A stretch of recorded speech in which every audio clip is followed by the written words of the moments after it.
Terdakwa kasus gratifikasi proyek infrastruktur Sulawesi Selatan, Agung Sucipto, hari ini menjalani sidang vonis. Dalam sidang tersebut, terdakwa divonis 2 tahun penjara dan denda Rp150 juta. Vonis tersebut dibacakan Hakim Ketua Ibrahim Palino pada persidangan yang berlangsung di ruang Dr. Harifin Andi Tumpa, Pengadilan Negeri Makassar, Senin 26 Juli 2021.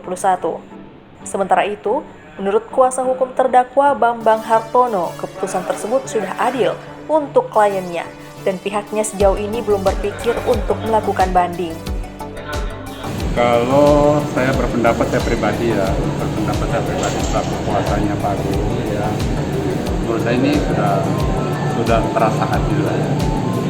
Karena apa? Karena Pak Agung itu kan usianya sudah 66 tahun tadi pengadilan mengatakan, dan dia kepala rumah tangga dan dia adalah selaku bertanggung jawab terhadap 150 karyawan, ya, untuk dia bisa hidup perusahaan itu, ya kan.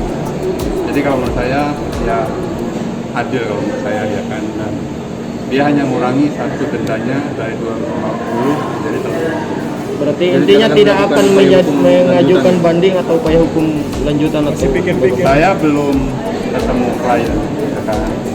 Tapi saya berpendapat pribadi, ya, bukan klien, nanti dalam kurun waktu 1 minggu apakah banding atau tidak. Tapi kalau menurut saya mungkin tidak akan banding. tidak akan banding, Ya, akan terima. Dan itu sudah selesai. Nanti banding berpikir lagi, pikiran lagi, ya kan. Ya, Lebih baik jalanin. Karena apa? Dia mengakui satu kesalahan.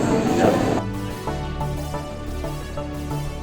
Diketahui putusan tersebut lebih ringan dari tuntutan Jaksa Penuntut Umum Komisi Pemberantasan Korupsi atau KPK yang menuntut 2 tahun penjara dan denda sebesar Rp250 juta.